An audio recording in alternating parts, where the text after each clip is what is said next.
시온 찬양대 그리고 항상볼 귀한 찬양 감사합니다. 늘 수고하는 EDL 찬양단에게도 감사의 말씀드립니다. 말복인 오늘은 광복절을 나흘 앞두고 있는 주일이어서 광복 기념주일입니다. 하필이면 이런 때 우리와 이웃나라 일본과의 관계가 몹시 어렵습니다. 갑작스러운 일본의 수출 규제 조치가 발표되고 그런 게 있는지조차 몰랐던 화이트리스트 얘기가 나오면서 발생한 어려움입니다. 이 어려움 속에서 일본 물건 안 사기, 일본 여행 안 가기 캠페인이 벌어졌습니다. 분위기가 아주 험악하고 격렬합니다. 이런 사태의 뿌리에는 아직도 청산되지 못한 과거 역사의 문제가 있습니다. 게다가 지금의 사태를 초래한 것은 일본 정치 지도자들의 그릇된 욕심 때문인 것이 분명합니다. 당하는 우리 쪽의 억울함과 분노가 당연해 보입니다. 더구나 그래봤자 얼마나 가겠냐고 비아냥거리듯 하는 얘기를 던져서 흥분을 불러일으키는 일들이 꼭 벌어집니다. 그 결과 우리 쪽에서도 차분히 대응하기가 어려워지지요. 과격한 말들, 행동들이 쏟아집니다. 그러다 보니까 말이나 행동이 그 분위기에 조금이라도 어긋난다 싶으면 십자포화를 당하기 십상입니다. 예를 들어 일본 상대로 비즈니스 하는 분들은 얼마나 좌불안석이겠습니까? 하루빨리 문제가 해결되기를 바라는 마음이 간절하지 않겠습니까? 그런데 그런 속마음 털어놓았다가는 자칫하면 친일 소리를 듣거나 혹은 토착 왜구 같은 험악한 말을 들을 수도 있기 때문입니다. 저는 개인적으로 딸아이가 16년째 일본에서 자리 잡고 살고 있습니다. 은근히 이런 분위기가 걱정이 되었습니다. 거기서도 주변이 온통 이런 분위기라면 그 한복판에서 아이가 얼마나 마음이 불편하겠습니까? 그렇게 딸아이 생각을 하다가 우리 교인 중에도 일본 분이 계시구나 하는 게 떠올랐습니다. 우리는 당연하게 여겨서 느끼지 못할 수 있지만 입장 바꾸어서 그분의 경우에는 또 한국분인 그분 가족 입장에서는 얼마나 불안할 수 있겠습니까? 간단한 문자이기는 하지만 위로를 전해드렸습니다. 그를 향한 우리들의 사랑과 우정은 두 나라 사이에 벌어진 이런 사태에도 전혀 다름이 없으니 부디 불안해하지 마시라. 그런 내용으로 안부를 전해드렸습니다. 최근에 이런 사태를 경험하면서 역사책에서 만났던 사건들 현장이 이랬겠구나 싶은 생각이 들었습니다.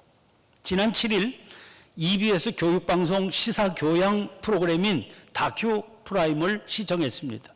그날의 제목은 제노사이드 학살의 기억들이었습니다. 1930년대 독일의 홀로코스트, 1970년대 캄보디아의 킬링필드, 1990년대 아프리카 르완다에서 벌어진 대학살을 다루고 있었습니다. 그런데 주인공으로 등장하는 사람들이 특이했습니다. 보통의 경우라면 피해자들이 등장하기 마련이지요. 그런데 이번에 등장하는 사람들은 거꾸로 가해자들이었습니다.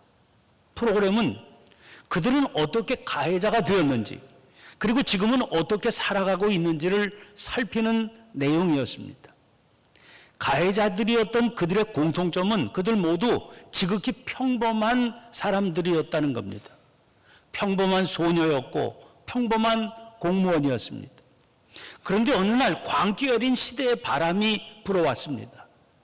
당연히 그래야 되는 줄 알고 거기 휩쓸렸습니다. 그런데 바람이 지나간 뒤에 보니까 자기들은 누군가에게 이용당했더라는 겁니다. 나치의 히틀러, 폴포트의 크메르 루즈 같은 세력들이었습니다. 정신을 차리게 된 그들은 남은 생애를 피해자들을 찾아가서 진심으로 사죄하며 보내고 있었습니다. 문제는 광기 어린 바람이 불 때 개인들은 문제의 핵심을 정확하게 보기가 너무나 어렵다는 겁니다. 얼마 전 친구들 몇이 모여 식사를 했습니다. 때가 때이니만큼 최근의 사태가 대화의 주제로 떠올랐습니다. 서로 나누는 얘기를 들어보니까 다 신문과 방송에서 언급된 내용들이었습니다. 그런 곳에서 소위 전문가라고 하는 사람들이 언급하는 자료들 그리고 제시하는 진단 방향 같은 것들입니다. 전문가라고 하니까 하는 얘기가 얼마나 설득력이 있겠습니까? 그러나 히틀러 시대에도 그랬을 것 아닙니까? 크메르 루주도 국민들을 그렇게 설득하지 않았겠습니까? 자기들의 길이야말로 애국하는 길이요 애족하는 길이라고 하지 않았겠습니까? 그러면 평범한 사람들이 어떻게 이 강한 바람 속에서 가야 할 길을 찾을 수 있겠습니까? 가장 확실한 방법은 기본을 붙들고 지키는 겁니다. 그리고 붙들어야 될 그 기본은 하나님의 말씀인 겁니다. 그거보다 더 확실한 전문가는 없습니다. 이스라엘 민족의 민족주의는 역사상 등장했던 어떤 민족주의보다도 강력했습니다. 자기들은 하나님의 택함 받은 민족이라고 그랬습니다.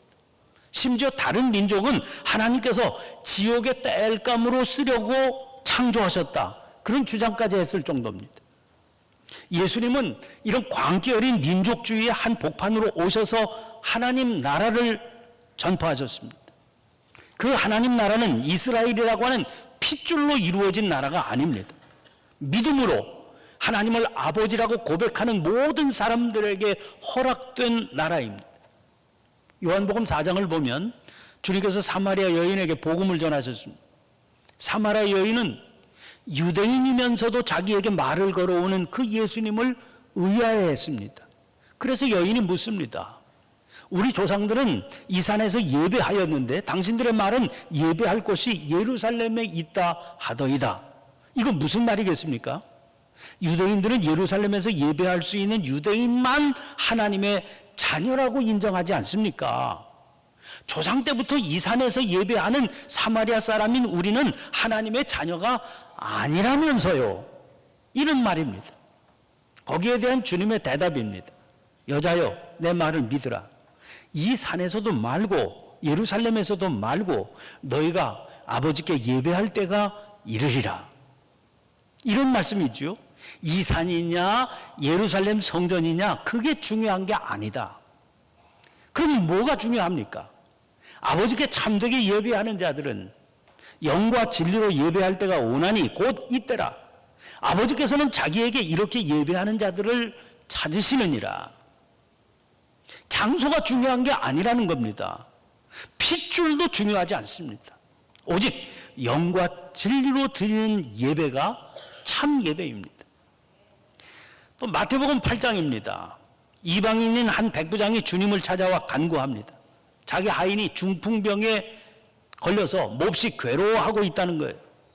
주님께서 그 말 들으시고 내가 가서 고쳐주리라 하십니다. 백부장이 극구 사양하며 말씀을 올립니다. 어떻게 우리 집에 오십니까? 친히 오시는 거 감당할 수가 없으니 그저 말씀으로만 해 주십시오. 주님께서 뭘 하십니까? 마태복음 8장 10절부터 12절입니다. 예수께서 들으시고 놀랍게 여겨 따르는 자들에게 이르시되 내가 진실로 너희에게 이르노니 이스라엘 중 아무에게서도 이만한 믿음을 보지 못하였노라. 또 너희에게 이르노니 동서로부터 많은 사람이 이르러 아브라함과 이삭과 야곱과 함께 천국에 앉으려니와 그 나라의 본 자손들은 바깥 어두운 데 쫓겨나 거기서 울며 이를 갈게 되리라. 자, 주님의 말씀이 분명하지요. 그 나라의 본 자손들은 바깥 어두운 데 쫓겨나 거기서 울며 이를 갈게 되리라. 너희들 민족주의의 벽에 갇혀서 믿음의 길을 따르지 않는 이스라엘의 잘못이 가져올 결과는 이렇다 하시는 말씀입니다. 그러면 어떻게 살아야 되는 겁니까? 누가복음 10장에 등장하는 선한 사마리아 사람의 비유가 그 길을 가르쳐 줍니다. 강도 만나 거의 죽게 된 사람이 있었습니다.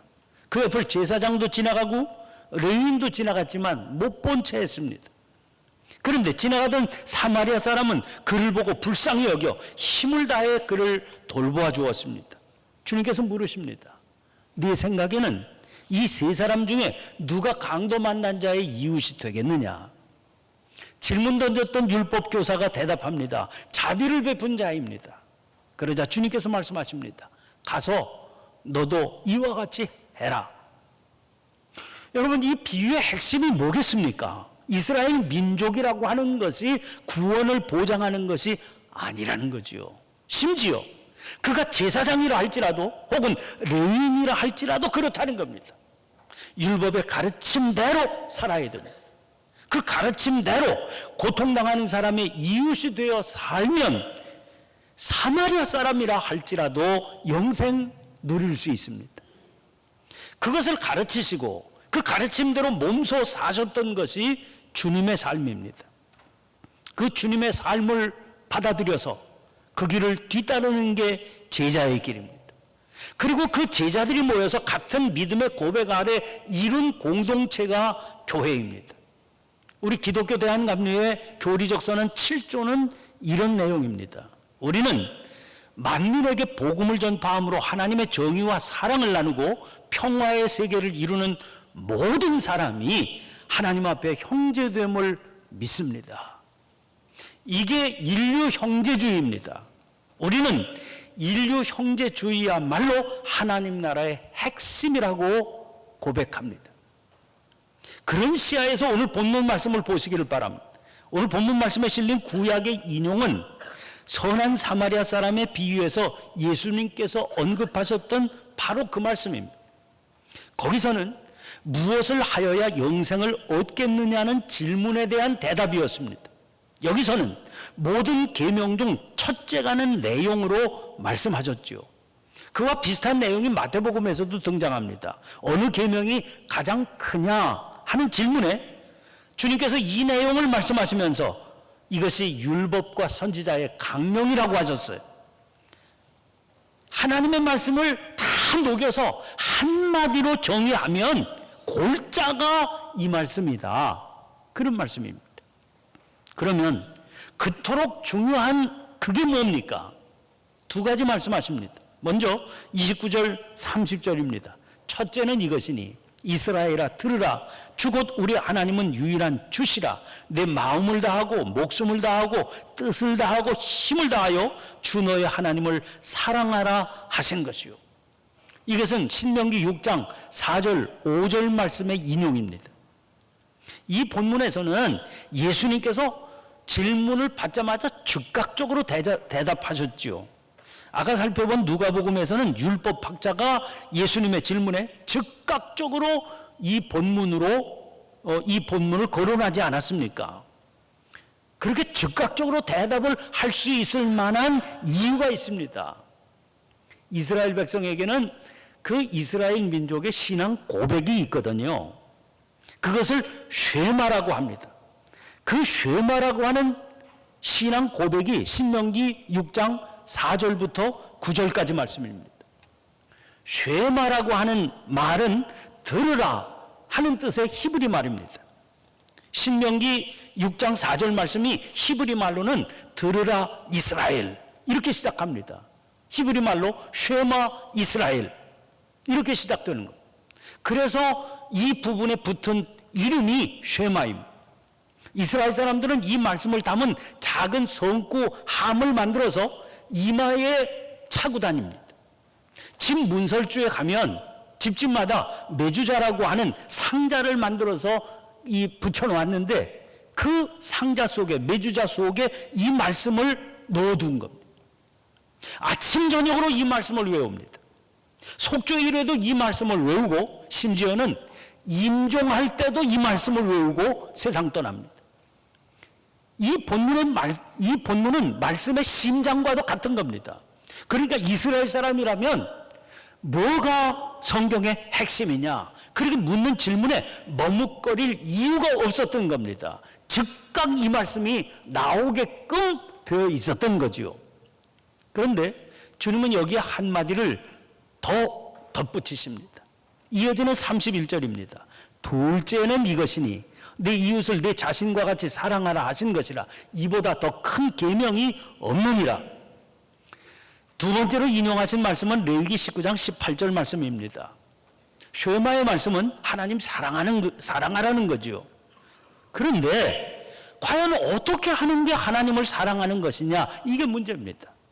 사람들은 하나님 앞에 제사 열심히 드리고 자주 금식을 하는 게 하나님 사랑하는 거다 이렇게 생각했습니다. 그래서 복잡한 제사, 그리고 그 음식의 규정을 만들어서 지켰습니다. 그러나 여러분, 진정한 사랑은요, 사랑을 받는 당사자가 원하는 게 뭔지를 살펴서 행하는 거 아니겠습니까? 하나님께서는 당신의 종들을 통해서 당신이 진정으로 바라고 원하시는 게 뭔지 거듭해서 강조하셨어요. 호세아서 6장 6절입니다. 나는 인애를 원하고 제사를 원하지 아니하며 번제보다 하나님을 아는 것을 원하노라. 이사야서 58장 6절 7절도 보세요. 내가 기뻐하는 그 음식은 흉악의 결박을 풀어주며 멍에의 줄을 끌어주며 압제당하는 자를 자유하게 하며 모든 멍에를 꺾는 것이 아니겠느냐. 또 줄인 자에게 네 양식 나누어 주며 유리하는 빈민을 지배드리며 헐벗은 자를 보면 입히며 또 내 고륙을 피하여 스스로 숨지 아니하는 것이 아니겠느냐. 그러므로 이렇게 사는 게 하나님 사랑하는 거예요. 그래서 주님께서 레위기의 말씀을 일깨우시며 가르치신 거지요. 그런 점에서 두 가지로 설명은 하셨지만 사실 첫째 가는 계명은 한 가지입니다. 하나님 사랑하라는 겁니다. 이웃을 사랑하는 것은 하나님을 사랑하는 구체적인 방법이 이거다. 그렇게 설명하신 것이기 때문이지요. 그래서 질문을 던졌던 서기관이 주님의 이 말씀을 듣고 대답합니다. 32절 33절입니다. 서기관이 이르되 선생님이 옳소이다. 하나님은 한 분이시요 그 외에 다른 이가 없다 하신 말씀이 참이니이다. 또 마음을 다하고 지혜를 다하고 힘을 다하여 하나님을 사랑하는 것과 또 이웃을 자기 자신과 같이 사랑하는 것이 전체로 드리는 모든 번제물과 기타 제물보다 나으니이다. 자, 이 사람 서기관이었습니다. 당시 상황에서 그가 이런 반응을 보였다는 것 자체가 놀랍습니다. 예수님을 핍박하던 무리들을 거명할 때 자주 등장하는 표현이 서기관들과 바리새인들이거든요. 그들은 예수님을 십자가형에 처하는데 앞장섰던 무리들입니다. 그런데 그 부류에 속한 일원으로서 이런 반응을 보인다는 게 얼마나 어려운 일이었겠습니까? 니고데모 기억하시는지요? 바리새인으로 유대인의 지도자였던 사람입니다. 요한복음 3장에 보면 그가 밤에 예수님을 찾아왔다고 그랬습니다. 왜요?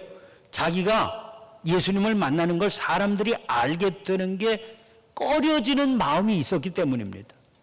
그 후에도 니고데모는 어떻게든 중심을 잡으려고 했지만 드러내놓고 하지를 못했습니다. 당시 분위기가 그만큼 살벌했던 겁니다. 그런데 오늘 본문 시작되는 28절 보세요. 서기관 중 한 사람이 그들이 변론하는 것을 듣고 예수께서 잘 대답하신 줄을 알고 묻되, 공동번역은 이 부분이 이렇게 되어 있습니다.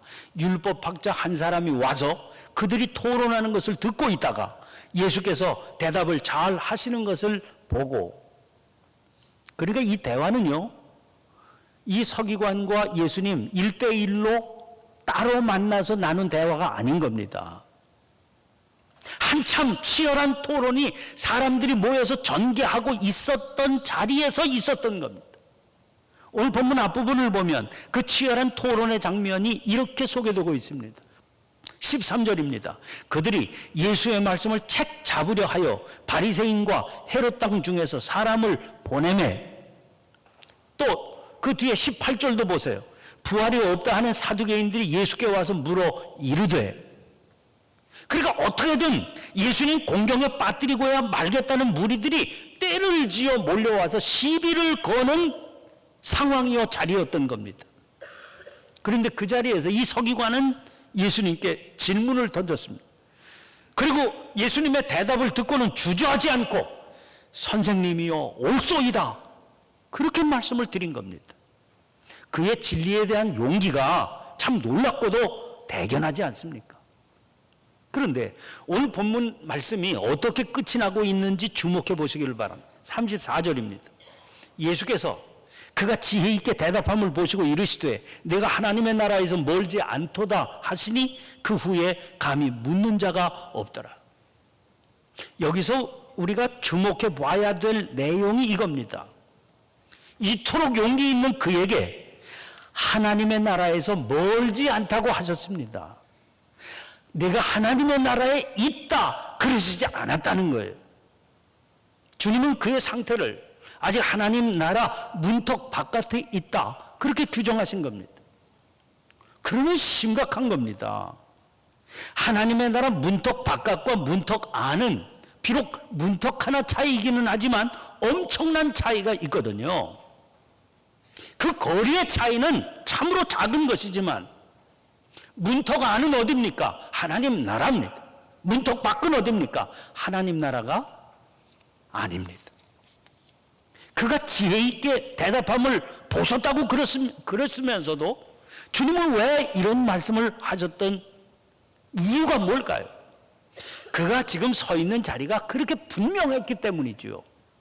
그가 서 있는 자리가 어디입니까? 서기관의 자리입니다. 주님의 길을 뒤따르는 제자의 자리가 아니었습니다. 우리에게 계명을 주신 하나님께서 중요하게 여기시는 것은 그의 말이 아닙니다. 그의 생각이나 그의 의견도 아닙니다. 그의 삶입니다. 그는 바른 생각, 바른 의견을 가지고 있었습니다. 그것을 바르게 또 지혜롭게 말할 수 있는 용기도 가지고 있었습니다. 그러나 그것이 그가 살아가는 그의 삶은 아니었습니다. 그래서 아직도 문턱을 넘지는 못하고 있었던 겁니다. 사랑하는 성도 여러분, 믿음의 삶을 살아가는 우리에게도 조국이 있습니다. 그런데 그 조국을 대하고 사랑하는 우리의 태도는 바른 믿음의 터 위에 있어야 됩니다. 그 믿음은 사랑하는 우리 조국이 하나님 나라가 되기를 갈망하는 믿음이어야 됩니다. 사랑하는 우리 국민이 하나님 나라 백성이 되어야 한다는 것이어야 됩니다. 그리고 그것을 위해서 필요한 행동을 하는 겁니다. 그러면 지금의 우리는 이 일을 위해서 무엇을 어떻게 해야 되겠습니까? 무조건 일본을 미워하는 건 바른 믿음의 태도가 아닙니다. 그들의 잘못을 정확히 지적하고 그들을 불쌍히 여겨야 됩니다. 그리고 안타까운 마음, 사랑하는 마음으로 돌이킬 것을 끊임없이 촉구해야 됩니다. 소식을 들어보면 일본에서도 양심적인 사람들이 얼마나 많이 있는지요. 그들과 함께 손을 잡고 우리의 진심을 전하려고 하는 노력을 쉬지 말아야 됩니다. 광복 기념주일인 오늘은 남북 평화통일 공동 기도주일이기도 합니다. 아직 우리는 조국의 온전한 광복을 맛보지 못하고 있습니다. 분단의 현실 때문입니다. 우리의 진심을 왜곡하는 북한의 태도가 야속한 때가 너무 많습니다. 그들을 지배하고 있는 이데올로기 역시 옳다고 할 수가 없습니다. 그러나 그럴수록 그들 안에 하나님을 두려워하는 믿음을 심어가려고 해야 됩니다. 그 일을 위해서 기도하고 사랑하고 협력할 것을 찾아서 실행하는 데 게으르지 말아야 됩니다. 하나님을 사랑하는 건 이웃을 사랑하는 겁니다. 그리고 그 이웃은 내 마음에 꼭 드는 이들만 의미하지 않습니다. 이것을 깨닫고 실천할 때 우리는 하나님 나라 문턱을 넘을 수 있는 겁니다. 기도하겠습니다. 사랑이신 하나님, 진정한 사랑의 길을 걷지 못하도록 저희들 앞을 가로막는 역사의 거센 흐름이 있습니다. 그 앞에서 주저앉지 않게 주옵소서. 하나님의 말씀에 순종해서 하나님의 교회를 앞세워 요단강 속으로 발을 내딛던 믿음의 조상들을 본받게 해 주시옵소서. 미움이 당연하게 여겨지는 이 세상 한복판에서 미움을 물리치고 사랑의 삶을 실천함으로 하나님을 사랑하는 삶을 살아가는 저희가 되게 해 주시옵소서. 가장 보잘것없는 자를 붙들어 세상을 변화시켜 나가시는 그리스도 예수님의 이름으로 기도하옵나이다. 아멘. 아멘.